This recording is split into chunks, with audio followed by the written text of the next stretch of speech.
Well, like you, many people have discovered note investing to provide cash flow, but very few understand how you can leverage those same assets to build wealth. And I'm talking real wealth that'll grow for generations to come. And you don't need a lot of money to get started. I've started to do the same thing with my portfolio. So we're going to take a deeper dive into that today.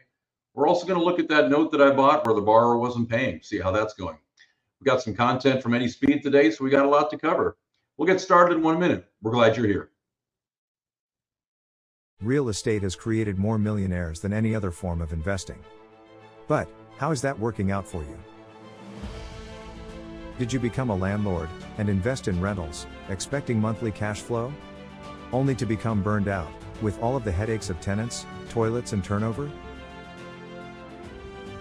Are you shut out of the game by high prices and tough lending conditions? Is all of your investable capital locked up in a retirement account, and you don't know how to put it to work in real estate?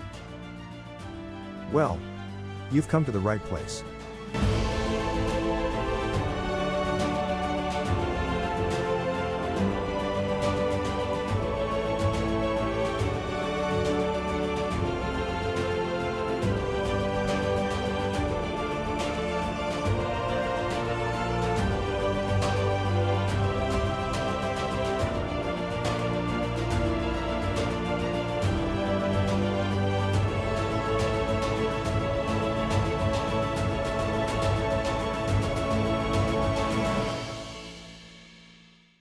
All right, episode 8 in our series from the Stress Free Cash Flow Podcast, hosted by No Club USA. I'm Tom Force. I'm your host today. Got a lot to cover. It's been a few months since I've seen you. I think we're here in the middle of August. It's now October 13th, Friday the 13th. Doesn't mean a lot to me, but some of you are superstitious. This might be a day to stay home. But anyway, a lot going on. It's been a busy summer. I don't know where the time has gone. I've been on a couple of other podcasts. I'm going to have some clips from that as we move forward. Going to take a deep dive into what Eddie has termed magic math. And I've talked a little bit about it on other episodes and other resources about the partial, where you buy a note and sell off part of it. But now that I've gone and done some of that in my portfolio, I think it's time to take a deep dive in and really appreciate some leveraging that you can do with notes that you can't do with any other type of investment. We're going to check back in on that non-performing note that I bought back in July. We started talking about it back on the last podcast. We'll have an update for that as well. Going to have some content with Eddie in here. I'm going to put in some clips from some of those podcasts. But anyway, like I said, it's been a busy summer. Did take a trip to Ireland and went to see these guys play Navy. That worked out pretty well. Yeah, our season hasn't worked out very well since then, but I tell you what, if you can go to Ireland, drop everything and go. What an amazing time. We were there for 10 days, my wife and I. The game was a small part of it. It was a great time, but the weather was great. The people were nice. The scenery is incredible. I've been to about 40 countries through my flying career, and Ireland's probably up in the top 3. I think Dublin is ranked as the 3rd most friendly city in Europe. So if you have a chance to do that, I'd recommend it. We flew into Dublin, spent some time down in Killarney, down in the southwest part of the country, came back to Dublin for the game, then went up to Belfast after the game, got to see the Titanic exhibit. I didn't have a chance to go see the Giant's Causeway and some of the other things up there, but just going up to see where the Titanic was built was amazing, kind of fulfilled a bucket list thing for me. But what an incredible time. And like I said, the theme of this podcast is it's worry-free cash flow. So if you've followed me at all for the last year or so, you know that when I go traveling, I do like to throw out some corny videos about the worry-free nature of my vacation. My wife and I like to travel. I don't like getting phone calls from tenants. And so I have very few tenants. I have a couple of Airbnbs and that's it. My borrowers on my notes don't call me. So when I go on vacation, I'm on vacation. And when I get back, there's checks in the mailbox. So anyway, true to form, I did a video when we were in Ireland. It's kind of corny. It's about 4 minutes long. Don't take it too seriously. I wasn't taking myself too seriously, but show you some good scenery. And once again, it's just about the carefree nature of notes and real estate investing. And anyway, I thought you might enjoy it.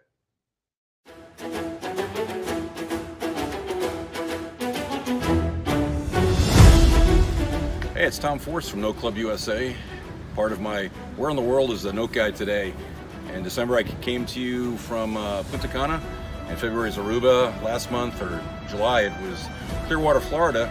Today, we're all the way over in Ireland. We're going to go see these guys play Navy on Saturday. Hopefully, that's a good outcome. Right now, we're in the southwest part of the country in Killarney. Had a great tour yesterday.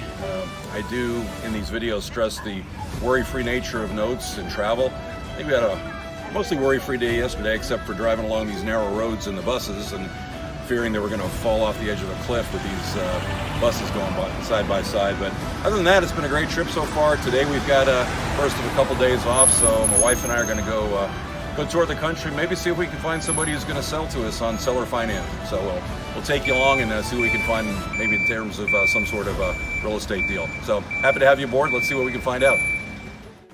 All right, so we stumbled upon this property. It's called the Muckrose House. Looks like it'd make an excellent Airbnb. A little rundown, and it's got some lake property, so it does have some potential. Looks like they might be having an open house today, because I sure see a lot of people here. So we're gonna walk around and see if we can find the owner.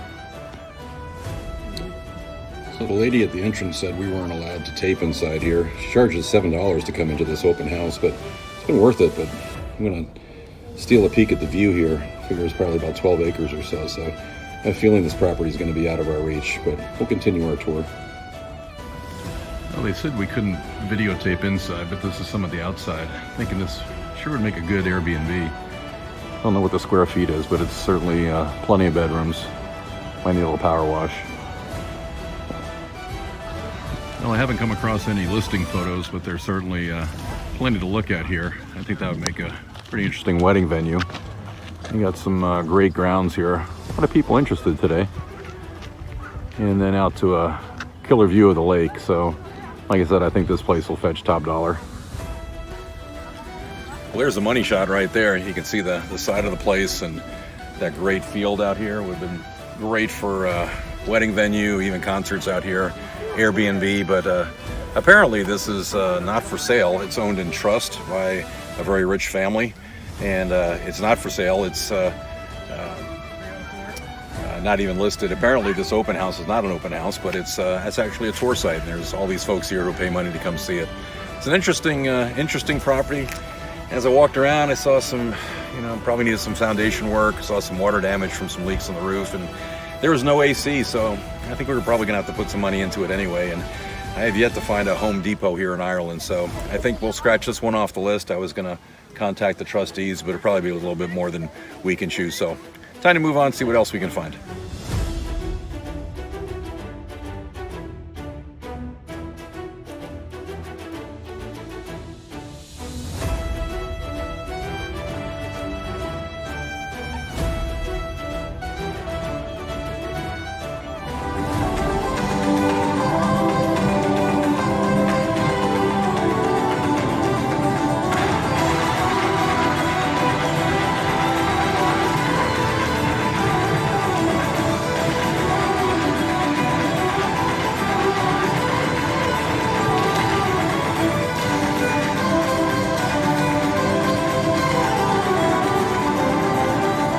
Yeah, I don't think that's going to happen. I think my bad hip hurts just watching that. But Riverdance is amazing. I could watch that all day. The trip was amazing. Ireland's amazing. If you ever get a chance to go, you'll be very glad you did. Also, speaking of amazing, we have a great group of sponsors. I want to recognize them real quick here before we move on to the meat of our presentation. If you're in the DFW area, Homeward Property Management with Dana Wynn. If you have rentals, you've heard me talk about this before, but you need property management, because if you're doing it by yourself, you become what we call a burnout landlord. You've got a job, and a lot of people aren't crazy about that. But Homeward DFW, they manage my properties. They're expanding all over North Texas, up towards Oklahoma this week, I believe. Go to their website, homewarddfw.com. Very educational, and they also have inventory on there if you're looking to rent as well. But go check out my friends over at Homeward DFW. I do a lot of syndication investing. I've talked about that before. Kind of a tough time right now. I've noticed a lot of the platforms seem to have a lot of their offerings diminished right now. They've invested a lot in CrowdStreet. Used to get one offering a day. I think I'm getting maybe 2 a month now. It's a tough time in commercial real estate, multifamily as well. However, Deep Blue Capital, my son's part of that. They're doing very well. They just had a offering for an apartment complex down in Waco. It's student housing at Baylor. That's doing well. They've bought it right, financed it right, and there are projections here in the first year that they own it. So go to Deep Blue RE. They're got a very educational website as well. Also, if you're an accredited investor, you can sign up and get on the mailing list as well. If you're looking to move a deal, whether it's mobile home park, storage, or multifamily, go ahead and drop them a line as well. They're pretty passionate about what they do. They also have a podcast called More Doors. They bring in a lot of good guests, very educational. So whether you're accredited or not, just want to learn more about the multifamily space and commercial, go ahead and check out that podcast. It's the More Doors podcast. Speaking of podcasts, if you're interested in podcasting at all, you want to go to tourstudios.com. My friend Jesse Showalter runs an incredible studio there, whether you need the space and all the production, or you're just like me where he does some post-production where he just gets us on Spotify and Apple Podcasts. Top to bottom, if you want to see a sample of the studio in action, you can go to More Doors podcast, or you can go to The Only Real Estate Podcast Worth Listening To. That's actually the name of it. It's one of the top real estate podcasts out there. But you can see an example of the studio and what he does. But if you've ever thought of podcasting, especially if you need some space, give Jesse a shout there over at tourstudios.com. DFW area, if you need a realtor, yeah, I'm biased. It's my son, but he backs it up. Danny Force, over $100 million of real estate. He's very investor friendly. If you're a first-time buyer, that's his specialty. He'll go up and represent you with the builders, and he's very successful in that. Has a great Rolodex of connections. So if you need a professional who's thriving in this market, look no further than Dan, and that's his number up there. Or you can reach him by contacting me as well. And finally, U.S. Note Exchange. That's our sister site. That's where we buy and sell mortgage notes. If you're sitting on a note right now and like to cash it out, go ahead and send us the information there. We'll take a look at it. If we can't do anything with it, we'll certainly try to shop it within our Note School and Note Space contacts and see if we can get you a good deal on it. Also, if you have a property that you're looking to possibly sell or finance, go ahead and send us the deets there as well, and we'll see what we can do for you with that. So, and also on a side note, I do buy and sell land, especially in Texas. So if you have any interest in selling some property, go ahead and hit me up. Okay, so with every episode I do, I assume that some of the audience is new. Maybe you found this through a friend or somebody else, and you don't really know what this note investing thing's all about. So very, very briefly, what it entails is rather than owning rentals or other types of real estate, which I do, I'm very much into syndications. I invest with my son with Deep Blue Capital and do have a couple Airbnbs, but over my extended life here, I've had plenty of headaches with all the traditional types of real estate wealth investing. So wealth growth, income, that type of stuff. So when I was exposed to notes a few years ago, and I'll talk about that more later in the presentation, I was very intrigued. Basically, what we do is rather than being the landlord, we are the bank. We lend the money for mortgages. We buy and sell mortgages, and we get cash flow without the headaches of dealing with tenant calls, dealing with vacancies and all that. It's the cash flow that you wanted without the headaches that you didn't want. So anyway, there's a lot of resources on my site. I'm not going to bog down this podcast for the people who've been here. But if you do go to my site, there's one thing you can download. We just published this at noclubusa.com. It's our summer newsletter. It's 4 pages long. You can download that. Talks about my journey from scared cash to having more cash flow in retirement than I expected. A compendium of our podcasts, a whole bunch of information there.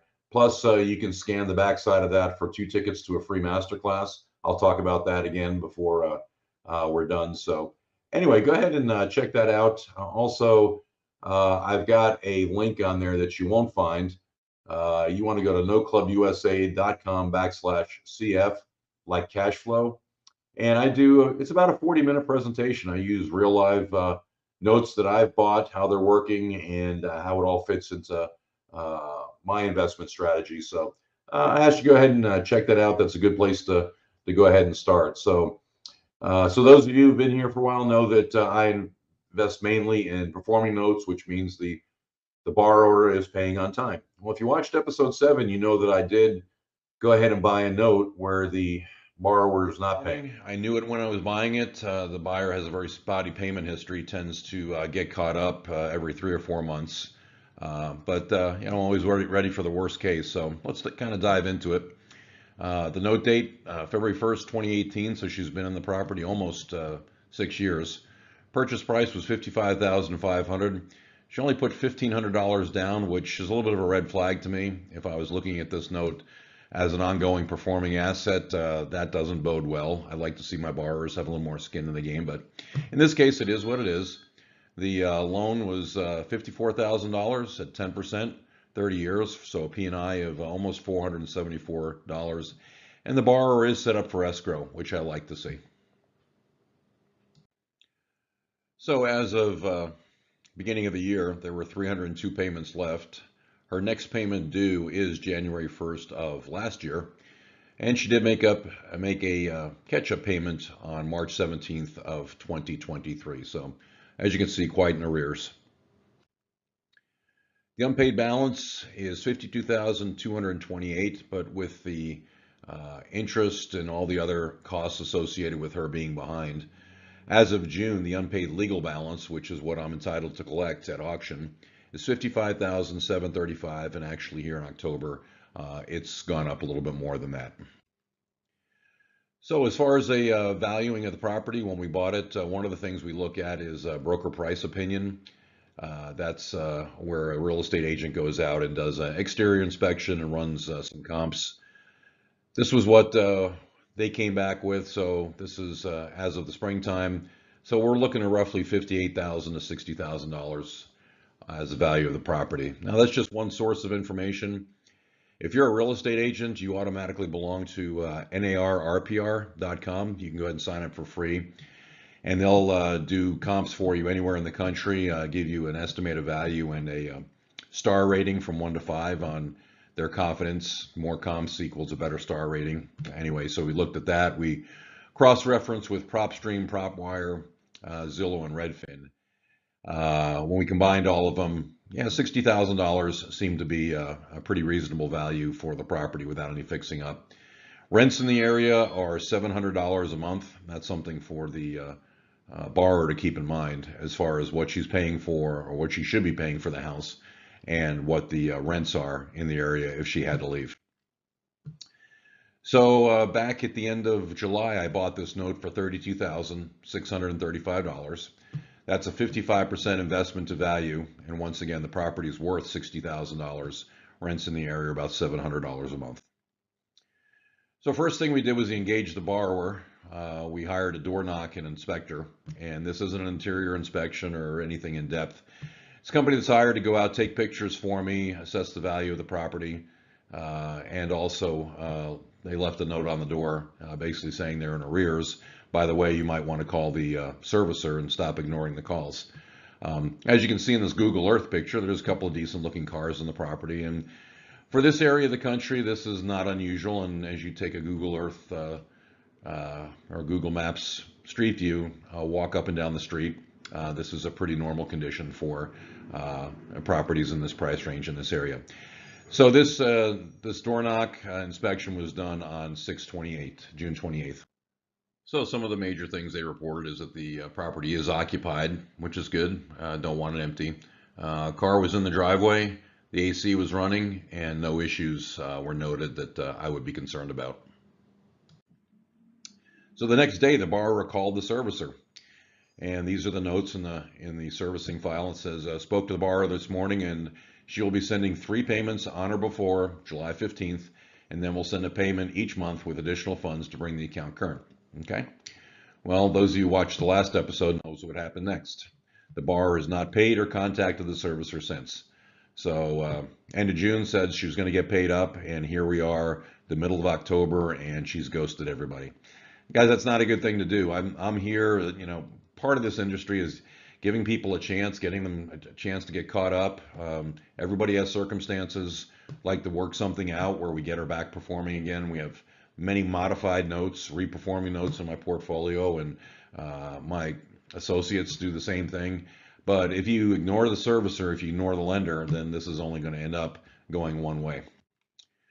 So at the end of July, my attorney in that city sent out a fair credit letter, a notice of default, and in it says it's hired to foreclose on this property. And by the way, the cost of this and all the legal fees that I'm going to incur are added to the unpaid legal balance. So when you're familiar with foreclosure, there's an amount that you're entitled to at the auction. Anything that's sold beyond that goes to the borrower, but you have a minimum bid in there that includes all of your legal entitlement, and these legal fees are added to that. So anyway, we cover that in other modules, but anyway, I think it was like $125 to send this letter. So anyway, that goes on to the legal balance. So the possible outcomes, we covered this before as well. She gets back on track. Now, I'm not counting on that, but if she comes up with a big check and gets back on track, then that's fine. That's great. Cash for keys. Once she has a hearing date, she may realize that, I can't really afford the house anymore, or I just can't stay here. And we work out a deal where she gives us the keys in return for a broom swept property. Make sure I'll have somebody on site. Make sure the property is in good shape. It hasn't been destroyed. It's broom swept and clean, ready for inspection, and probably give her some money to help relocate, just like you would do with a tenant. And one thing I forgot to mention is this is not a typical mortgage as you're familiar with. In Mississippi, it's very common to have what's called a contract for deed, or basically I have the deed. It's not held in trust, and the borrower doesn't have the deed either. I have the deed, and she gets the deed after fully paying off all the payments. But I actually own the deed, so the attorney described this to me more as like an eviction, more than a foreclosure, and that's the way they treat it. But anyway, so she'll essentially be evicted if she doesn't come around. But cash for keys. Try to help her along her way with some cash in return for keeping the property nice, so I can do something with it moving forward. Of course, some of you might ask, why doesn't she sell it? And that's a great question. I don't know why people with equity in the property don't turn around and sell it, but anyway, in this case, that may or may not happen. And then or foreclosure or eviction, however we want to look at it, that seems to be the direction we're going in right now. Possible outcomes, we'll go ahead and sell it for cash, or we can find a new buyer who would like to own on terms. We haven't decided yet, haven't even peeked inside the property, so we'll see how that turns out. So once again, where are we now? Last update was this past week. The foreclosure attorney has filed paperwork with the court, and we're expecting a hearing date probably in late November. By the time this all plays out and she is asked by the sheriff to leave the property, she will probably have been living free for about a year. At the hearing, the judge will issue a date by which the borrower needs to vacate. If she does not comply, a writ of removal to allow the sheriff to forcibly remove.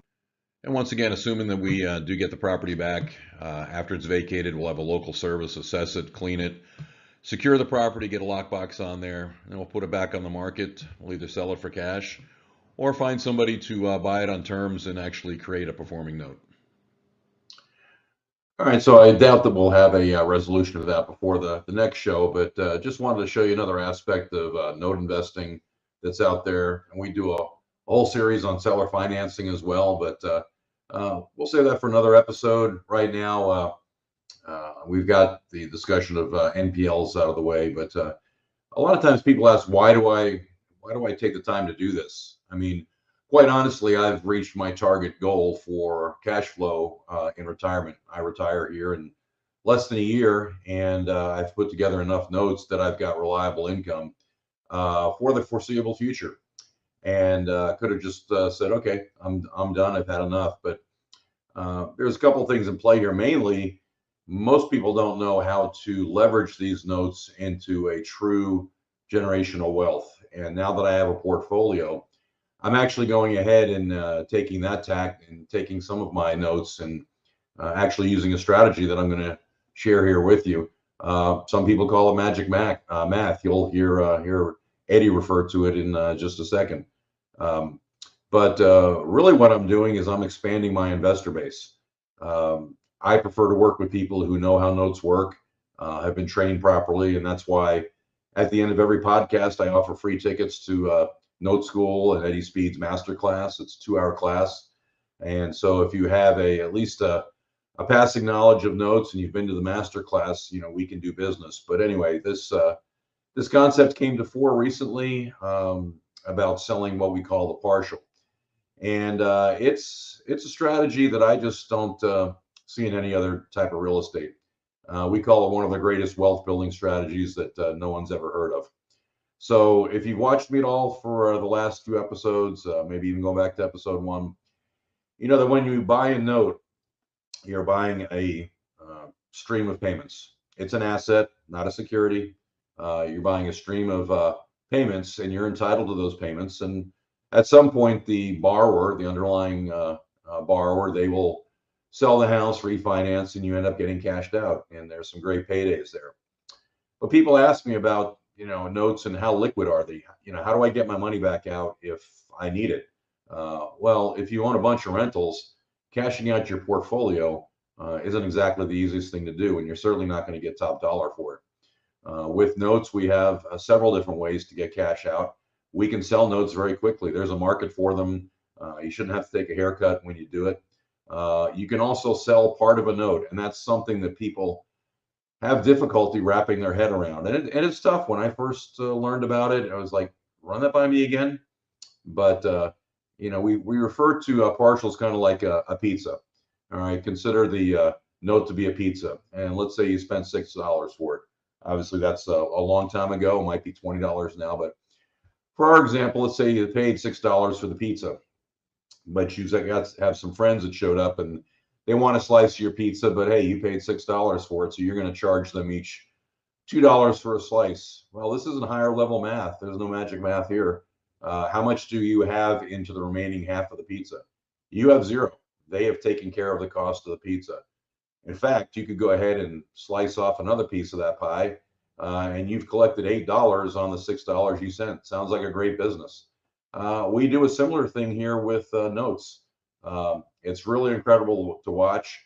Just keep in the back of your mind, I want to cover this now. First of all, this is not legal or accounting or investing advice.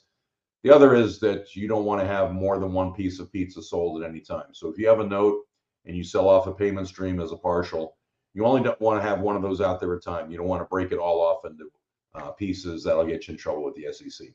So anyway, I'm going to cut to a short video that Eddie did. Eddie was on my son's podcast, the only real estate podcast worth listening to. That's actually the name of it.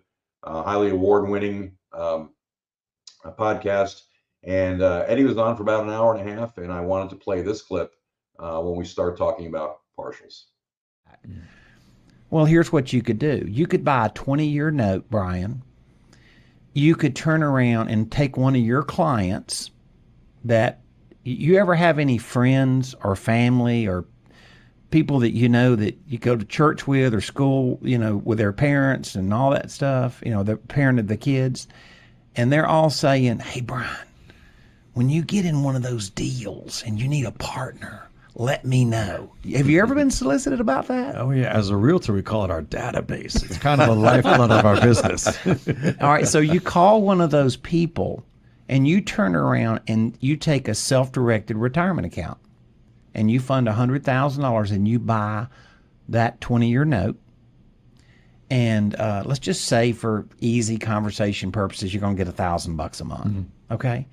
You turn around and sell 10 years of that note, okay? And you sell that for, let's just say, in the high 90s. You paid $100. Mm-hmm. You sell the first 10 years for, call it $98,000. Okay. You've recouped $98,000 of your $100,000 investment. How much money do you have invested to own the back half of that note? So $2,000 for the last 10 years? $2,000 gets you 10, and this is called a partial, and this is a technique that we've really perfected. And people say that's magic math. And I'm like, no, it's just math you didn't know. It is magic if you don't know it. Okay, we got to drill down deeper on this. This is okay. I'm 5 again. Okay. So you're selling the first 10 years. Yeah. So what does my cash flow position look like for the first 10 years? Do I get any? You sold it. Okay, so I sold it. So now I only have that's a invested. wealth growing strategy. That's not a cash flow strategy. Right. So you may not do that on every deal you buy, but let me tell you something. You got those kids, take a Coverdale educational account and do that strategy and take one note that would pay for 2 years of your kid's college. Right. No kidding. Mm-hmm. Really? And so if you diversify, right? You can diversify and you can mix your bag a little bit between present cash flow and future cash flow. And I'm sure this where the financial modeling aspect comes in. You could essentially predict your wealth building strategy up front for the next 20 years. Well, and Brian, to tie it to the example you're showing before about rentals and how I got to hang out for that appreciation. Okay, so what if you could just take $2,000 and say, hey, I'll put in $2,000 now, and then 20 years from now, I'll sell that rental house for $100,000. Right. That's basically because you've kept the back end. Right. So your back end has value. Right. But it's an incredible leverage technique. Yeah.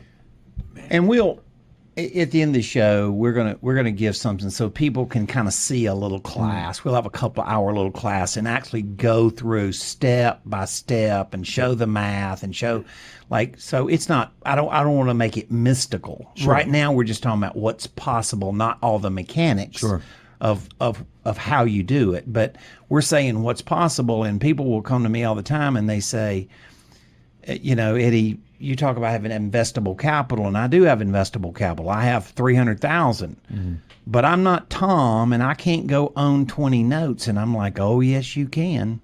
Yeah. Right. And so, but once again, they don't know what's possible, and we're simply teaching people. You know why I love realtors? Because realtors are problem solvers.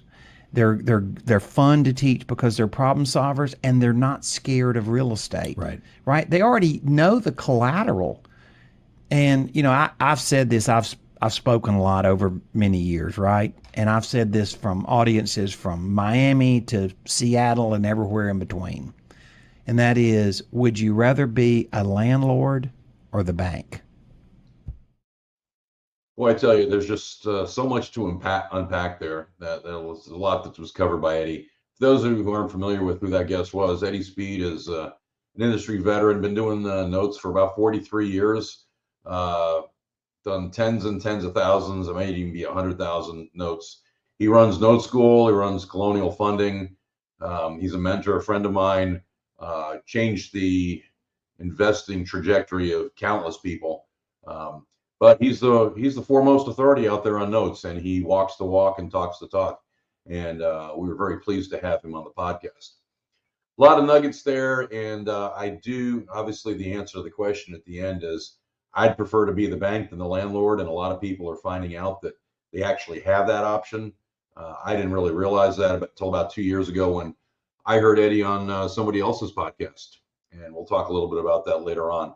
But a lot of nuggets there. Probably the one that I want to dig into the most here, the one we're going to talk about on the show, is the idea of the partial.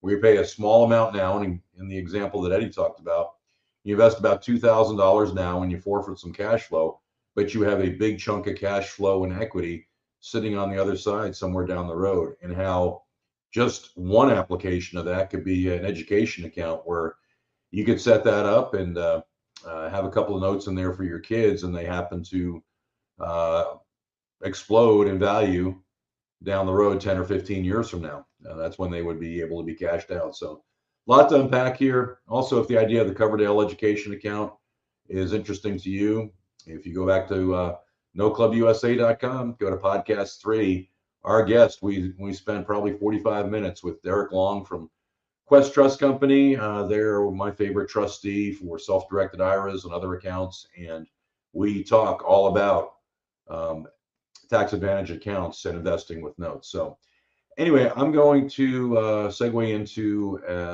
a presentation here on an actual partial type investment that I made. And hopefully after this and a few extra points, you can at least kind of get the gist of what's going on here. I don't expect you to be an expert in 10 minutes. I just want to whet your appetite a little bit, because in the end, I just like to see you go to a free masterclass and learn a little bit more. Like Eddie said, you don't know what you don't know, and that's why you're here. So let me go ahead and dive into this and hopefully make a little more sense for you. Yeah, one other thing I forgot to mention was that clip was taken in Tor Studios. Jesse Showalter runs that podcast and does several other ones, so you get to see what a professional podcast looks like. They're one of our sponsors, so you can see how nicely that's done, how professional, all the post-production and all that. Obviously, he doesn't do mine. I'm here in a fallout shelter in North Texas somewhere with bad lighting and bad sound, and I use Jesse to get us on Spotify, but that's about it. But it's all good. So anyway, do go to torstudios.com if you thought about doing a podcast, and you won't be sorry. Jesse's a great guy, and he's about to become a note investor as well. So anyway, let's talk about the partial. Now, like I said, it's one of the greatest wealth building strategies that no one's ever heard of, unless you have watched this podcast.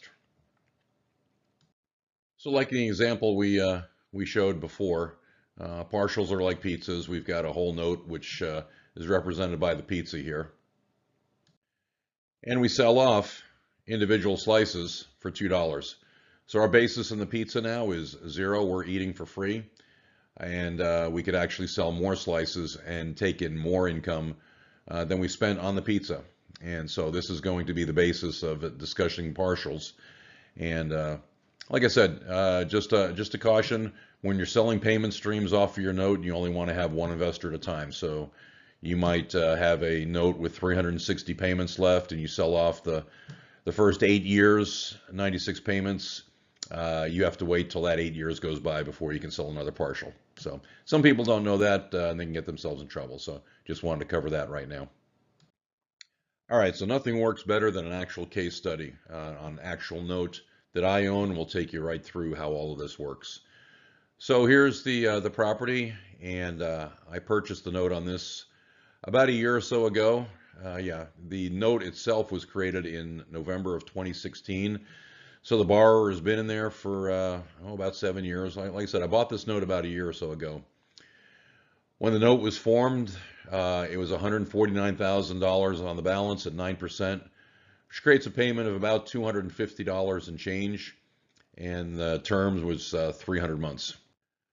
So fast forward to September 2022, this note is listed for sale on a platform that I go to quite a bit. Through the BPO, NAR, RPR, and several other sources, I determined the value to be right around $189,000. Whether it was 170, 190 doesn't matter, because the underlying balance at the time was 135,000. So the amount owed by the borrower was far less than the value of the property, which is extremely important. They owed 224 more payments. My purchase price on the note was $111,650. Now, I do want to stop right there and have you notice the difference between the note balance and what I paid. It's called buying at a discount. It's what we do in this industry. It's what drives my yield up. I didn't calculate the yield on this, might be around 12% or so, but it's not the 9% that's on the note. So if the borrower goes ahead and refinances, which is unlikely at this point, but if they go ahead and sell the property, I'm going to get a check for the note balance. So you'll see that there's going to be a $24,000 or so kick right on top of what I paid. And so, man, if he sold it, in the next couple of months, that'd be awesome. And this continues on throughout the life of the note, and it gets less pronounced, obviously, as it pays down more principal. But this is a very important part of our business. And I believe it was in podcast 1 or 2. It's certainly in that presentation I do online at noclubusa.com/CF. We talk about a note that I bought. It was on some land. I paid about $27,500 for it. And 6 weeks later, the owner went and cashed out, paid the loan off for cash, and he owed like 32 and change. So there was a little over $4,000 of profit for holding the note about 6 weeks. So anyway, it doesn't happen often, but it's a very important part of our business. And I think that should really interest you. The equity that the homeowner has 29% of the property value as equity, and the debt is 71%. I have a 71% loan to value on this property, so really, really good, strong position here. All right, so to visualize this another way, the loan balance when I bought it, $135,769 at 9%, yields a payment of $1,250. The remaining term is 224 months. So what I've bought is a stream of payments, $1,250 a month into my mailbox or ACH for the next 224 payments. So I've invested $111,650. And over the life of the loan, I'll have $280,000 returned. Now that's just assuming that the borrower pays a schedule and stays in the house forever, pays down the loan over the next 224 months. And yeah, that's a 12% yield. All right, so let's look at it one more way. Full property value is $189,000. My investment dollars in the note is $111,650. So I have a pretty significant cushion. If I have to take the property back for some reason, my investment in the note should still be a lot less than the value of the property that I can go ahead and sell it for. Kind of like the non-performing loan we just talked about, where I was in it for 32 and change. The property is worth about 60, and that may end up coming back to me. In this case, the chances of me being negative on this loan is pretty slim, and the equitable position, like I said, lowers your risk. My investment to value on this property, on this performing note, is 59%, and in this industry, that's really good. All right, so let's look at actual numbers from when I purchased this. So the left-hand side is the distribution date from the servicer. The one at the bottom on the left, 10/28, that was a little bit delayed because that's when we were transferring servicing on the note. The net amount was about $100 less than it normally is because that was my account setup fee. But of course, I blocked out business information. Doesn't need to be out there floating on the interweb. Weird stuff can happen. But if you were really interested in this, I could show you it unredacted. But anyway, you can see that the borrower has a history of paying on time. His loan is actually due on the 15th of each month. And so he pays on time. My servicer takes out a fee of $18.50 to service this note and sends me an ACH just a few days afterwards. You can see it's generally about 3 to 4 business days, sometimes 5 business days after they receive the funds. The net amount's a little bit different each month because sometimes the borrower kicks in a little bit, rounds up.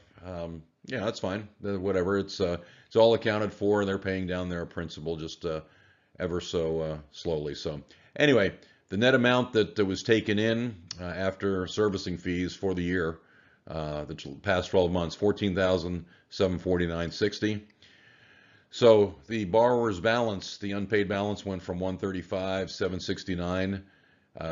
They're down to $132,529 now. So they've paid off $3,240 in principal. And so my net gain was $11,509 in the interest, and the rest was principal. Pretty straightforward. So I know a lot of people like these graphs that we do in Excel. So this is the current situation today, October of 2023.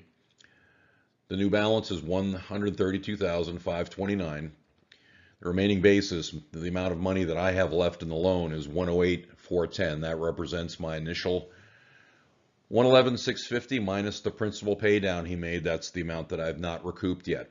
All right. So let's say that tomorrow he goes ahead and sells the house. I will get a check for $132,529. I have not collected back $108,410. So what will happen is that check for the entire loan balance will represent an extra $24,119 extra profit at sale or refi. Hopefully that makes sense. It's an interesting concept, and you can see as time goes on, we get past 10 years, 15 years on the note, that gap narrows a bit. But in the early years of the note, that's really the most valuable part of the note. That chunk of equity payoff is still going to be sitting there, and that becomes important as we move forward. So with a year of experience under my belt with this note, where the borrower is paid on time every time, and many years worth of perfect payments, started thinking about how I could use this note and that perfect payment history to go ahead and sell a partial and start recapitalizing my account. So like I said before, one of the reasons why I do this podcast and continue to try to expand my reach is to help bring more people into Note School, get them educated so I have more people to work with. We've got a great community there, lots of folks who now understand notes and how they work, and I don't have to explain it to them. They understand the risks, the rewards, and how everything works. And so it was a Friday night, it was around the middle of September. I was on our Note School members only private group Facebook page, and I saw this post that says, unique need, looking to purchase a 40,000 3-year, 60 or 36-month partial or hypothecation, which means a loan. Some flexibility on the amount, length of time, if exact scenario isn't available. Let's talk if you happen to have something that may be a fit. Translation, somebody wants to buy some payments from the front end of a note, a partial, or lend a note holder money in return for an amortized payment secured by a note. So I went ahead and got my calculator out and said, well, I could sell $1,250 payments, 36 payments at 7%, and that would come to $40,500. So I said, well, we might have a match here. And better yet, the people that were looking to buy this partial were part of Note School, and I actually knew them. They're from a town nearby. And so thinking this is probably going to be a good deal for everybody involved. So let's see how that played out. So there were two ways that we could do this. We could pledge the note for a loan, or we could sell a partial. And honestly, in the end, it's almost exactly the same thing in this case. Selling a partial means I'm actually going to the servicer. We're doing some sales paperwork, and the servicer will send my counterparty the payments for the next 3 years. I don't have to do anything. They're paying the servicing fee, the counterparty is. So they're going to net the $1231.50 each month, and I don't have anything to do with this note for the next 3 years. Now keep in mind, if it goes ahead and refinances or sells, I still have that chunk of money on the back. Okay, but it is a paperwork exercise, and we decided, since we actually knew each other and we're local and we're comfortable with it, we just use the note as collateral for a loan. So my counterparty would loan us $40,500 for 36 months at 7%, and that worked out to be $1,250.52. I mean, we're within pennies of what the payment is. The difference is it was a little bit less of a paperwork exercise. I assigned the note to him, and he can foreclose on me. Basically, he can go ahead and go to the servicer and claim the note if I don't pay, according to the terms of the loan. So what happens is I continue to get these payments each month. They're $1,231.50, like we talked about, and then I auto draft the $1,250.52 to him. So I'm absorbing the servicing fee on this one. So essentially, it's pretty much the same thing. It's just a lot less paperwork intensive. It was very simple to do. So here's a little more of a visual representation of what happened. Essentially sold off the front 36 payments, the next 3 years worth of payments of $1,250 and change. If I was doing a partial, I would have literally sold them, and the payments would go to my counterparty. In this case, I took a loan for $40,500, and I've committed those next 36 payments to him. Now, I've kept the remaining 176 payments on the back, and I now have $67,910 invested versus the $108,410 that we showed on a previous slide. So at this point, I know a lot of people are shaking their head or like, how did that work? And so what I like to do is show an example using real estate. It's kind of the same thing. So let's assume that I paid $111,650 total on a rental home. That's it right there. For the first year, my tenant pays me $1,250 a month, like clockwork. like they did on the loan, on the note that I owned. Okay. Then somebody came along and wanted to buy the next 3 years worth of payments from me for an upfront payment of $40,500. Then at year 4, I would start collecting the $1,250 again for the length of the ownership of the property. That's kind of what we did. I put a chunk of money down on a note instead of a rental, collected the payments as promised for a year, then I sold off the next 3 years worth of payments, and then I stepped right back in and continued to collect payments after 4 years is over. And if this house were to get sold, in my case with the note, or like in this example, then I still get the equity piece as well. So let's assume that the loan does not get paid off over the next 3 years. I'm meaning the collateral loan. Obviously, I'm going to continue to pay the borrower. That little blue part in the bottom left-hand corner represents the amortization on his note, and it's pretty much a straight line. But anyway, so after a 36-month pause of not keeping the payments but sending them to him, the loan balance from the borrower is going to be $121,972. My remaining basis is going to be $102,110 without the loan. In other words, that's the principal pay down factored in. So if he goes and sells the property right as this loan is paid off for my borrower, for the one who loaned me the $40,500, I'm still going to get a kicker of $19,862. So basically what I've done is I've paused the payments. I haven't taken payments for 3 years, but that equity kick in the back is still there. It's just a little bit smaller because during that 3 years, the borrower's paid down some equity. So let's look at the income stream here. The first year, we took in $14,749. Then I took in a $40,500 loan. Took a 36-month pause. And so after year 1, which is where I'm at right now, I've gotten back $55,249 of the $111,650 that I spent. So I am into the asset now for $56,401 instead of the $111,650 that I started with. I still have on the backside 176 payments due to me for a total of $220,000, which I will start recollecting again 3 years from now. So when all is said and done, that's a 26% yield. All right, but wait, what if we reinvested the loan? Well, of course we're going to do that. I'm not going to take the $40,500 and sock it away in a low yield savings or checking account. We're going to put it to work. So this is the chart we just looked at. This is the cash flow. If we do absolutely nothing, we just sit there with the money in our pocket.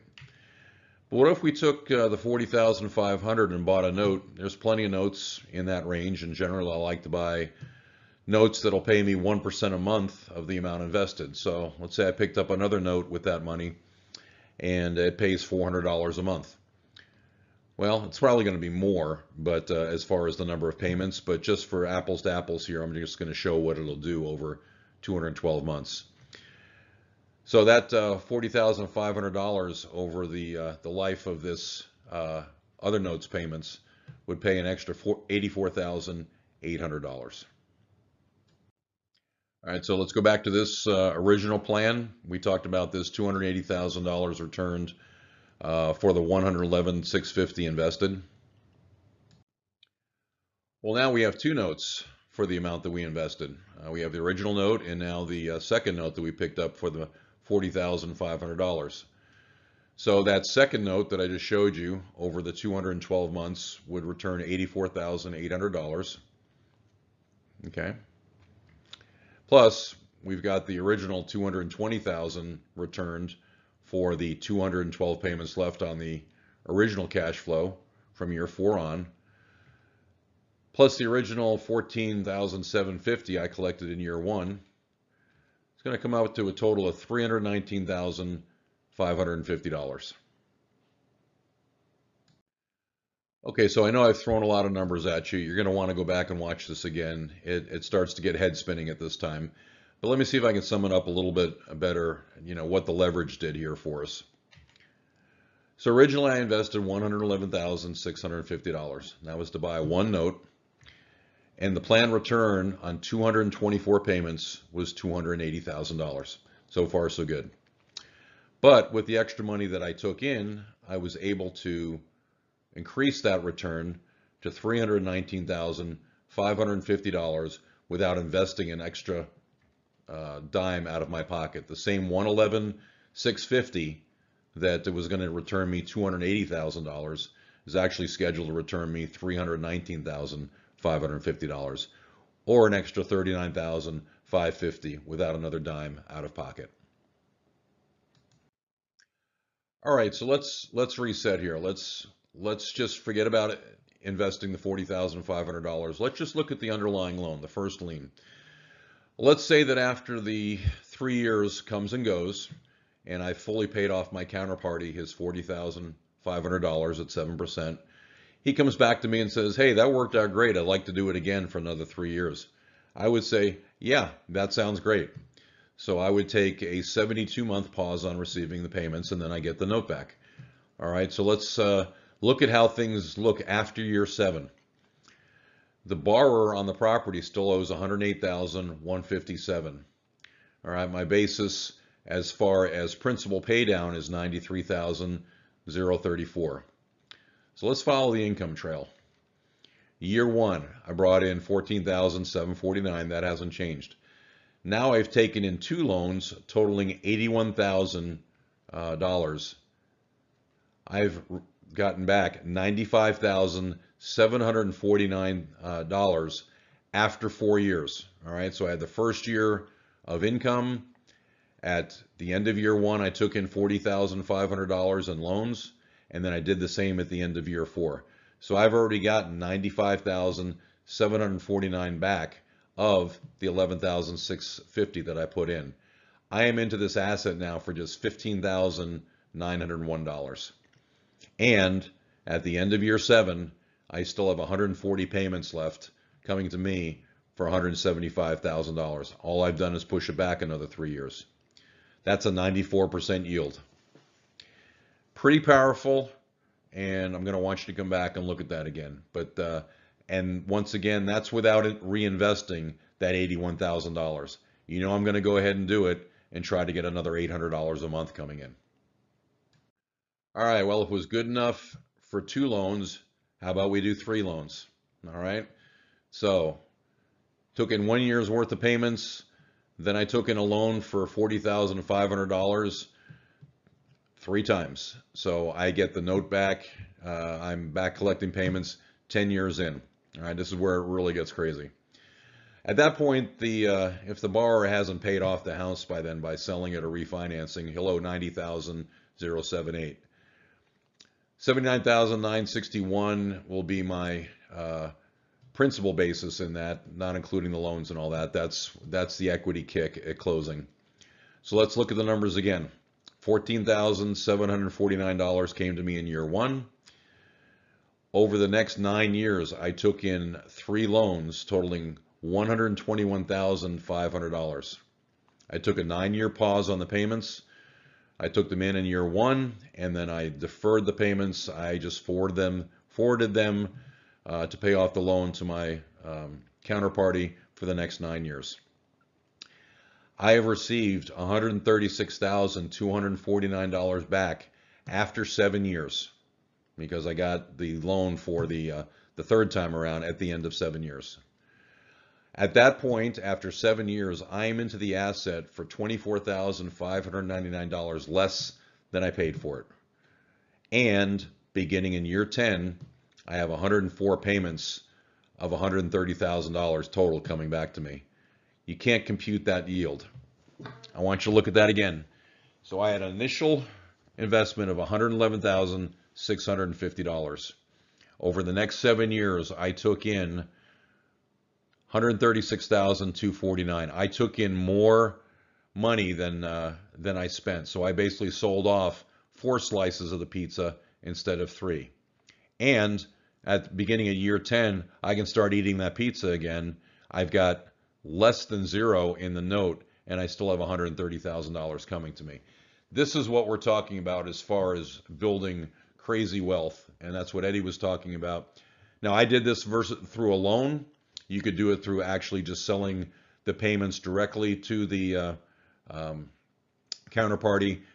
In the end, the numbers are just slightly different. The paperwork's just slightly different. And this is kind of a low amount yield or low amount loan, low number of payments for partials. A lot of times we're talking about selling partials and loans for just about everything you have into the loan. Eddie was talking about a $100,000 loan. You get somebody to pay $98,000, you're only into it for $2,000, but you have this back end going. So I want to take a shot at this and explaining it to you because this is real world stuff, just happened to me. We'll see what happens at the end of year 3, but I'm already in a stronger position. I've already increased my yield to 26%, and I'm happy to pause my payments for 3 years because I know the back end's still going to be there. So hopefully that makes sense. Go ahead and come back and check it out again. We have countless examples of how these work. Go to podcast number 4, I think about 15 minutes in or so. We talk about a more typical partial that's worth a lot more, but you can't do this with real estate, at least, as far as I know. You can only do this with notes. All right, so all this sounds great, but obviously you need some knowledge on how to do it. You need some training. I think it was Warren Buffett who said, risk comes from not knowing what you're doing. So these concepts aren't all that difficult once you sat down and had some formal training. Well, it's been proven time and time again that timing is everything. It was for me when I first found out about notes. Timing's right for you today because the note industry is exploding. When interest rates go up, everybody starts getting more interested in notes and all they can do. And so time has brought you here, and that's good because we've got an opportunity for you to learn more. So for those of you who don't know this, I don't sell any courses. I'm not a guru. I'm not selling anything. All right, there's nothing you can buy on my site. What I am is a conduit for information, and I've gone and learned a lot from Note School, and so I push folks to get the training. And the price is right; it's free. You've seen Eddie talk about notes now through this presentation. I would like you to go to that link that I provided and see that whole episode. It's very powerful. But I've got the ability to give you free tickets to a master class. I think they have it every other Wednesday. But you can just go ahead and scan that QR code and it'll bring up the next class. You can register for that, or you can just go to noteclubusa.com/masterclass. Sit down for 2 hours. It's very interactive. It's done virtually. You can go ahead and ask a lot of questions. That's what they like.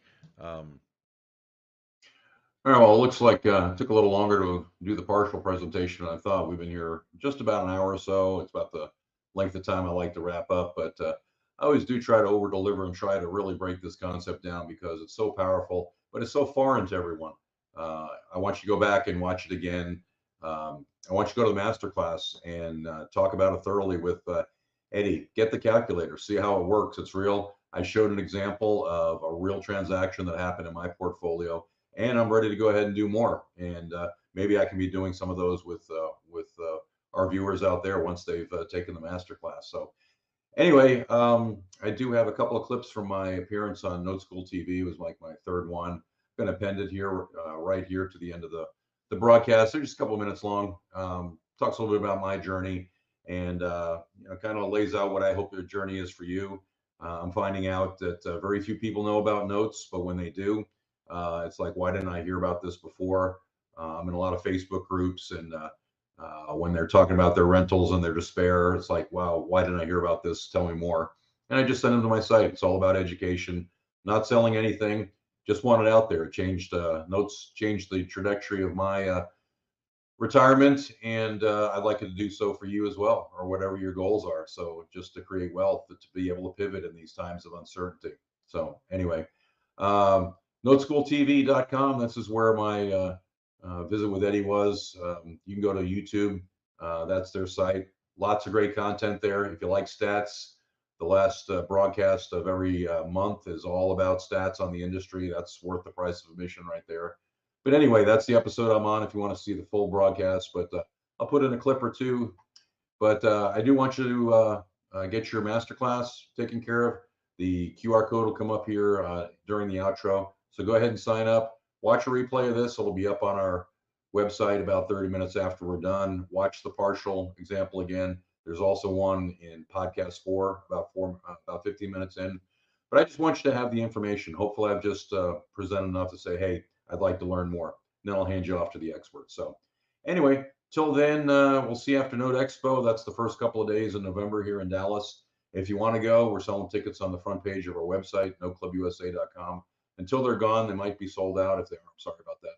But anyway, we'll see you in November. Till then, check up on the resources I've given you. Go to my website, go onto the education tab. I got videos, got the newsletter, even have a book on there. It's a free download. So anyway, I've tried to make it as easy as possible for you to learn about nodes. So just got to, I've led you to the water. You just got to drink it. So anyway, until we'll see you again, thanks for joining us. Thanks for sticking around this long, and we'll see you next time. Take care. Out and you said, I want to go down another path a little bit than what we've traditionally done. Why did you say that? Well, there's a couple things, Eddie. First of all, it's my stage of life, in my 60s. What kind of business do I want to leave my family? What kind of business can I create that's not going to take a lot of my time? And originally I got into notes not even looking to create a business. I said, I've got a lot of scared cash sitting on the sideline, just like a lot of people out there, money sitting in IRA or whatever. But, I don't want to get into rentals. I find rentals are a job, although I've got a couple of Airbnbs, but every once in a while they remind me what a pain in the ass they are. I just didn't want to build up a portfolio of things like that. I wanted something fairly simple. And like I said, I didn't even really get into it for a business. I said, well, I could learn about buying these notes and I can make a one-time purchase, and generally they're just going to continue to pay every month. And that doesn't sound like a job to me. It doesn't sound like a lot of work. And that's actually the way it's kind of played out is the notes that I've bought. I've got about 20 now, and there's no headaches there. But I was going to deploy my money to create some wealth and then see where it went from there. And the more I learned about notes, the more I saw how it worked and how powerful it was to leverage time and money through Note School and like the Done For You program that's kind of come along. The business opportunity became self-evident. So from there on out, it's like I can complement what my family does. It's something I can pass on to them. And now what I'm really excited about in the last year or so is being able to build some legacy with the techniques you guys teach about leveraging what we have, getting in there and getting Coverdell accounts started for my grandkids and growing wealth for them. This is something I'd like to pass on to them. So it's a business, but it's more than just a business. When I think of a business, I think, man, you're sitting there working the phones 9 to 5. You got a marketing machine and all that. And if that's your thing, that's great. If that's how you roll, but you don't need to, because the folks at Note School make it so easy to be in business, but they're behind the scenes working for you. So it allows me to do what I like to do. The money continues to come in. They're my board of advisors. They're my marketing team. And so it's a business, but I don't feel like, I'm working real hard as a business. And it gives me so many different avenues to go through. I've met a lot of great people, and it's actually a lot of fun. I love the community. So as I kind of fade into retirement here in about 9 months or so, I'm looking forward to kind of jumping in full time, just to take what I've been doing, spread it into different areas, and work on growing this for my kids and grandkids, and working with the community some more, because I believe in paying back. And my life looks a lot different now than it did 2 years ago, and Note School's to thank for that.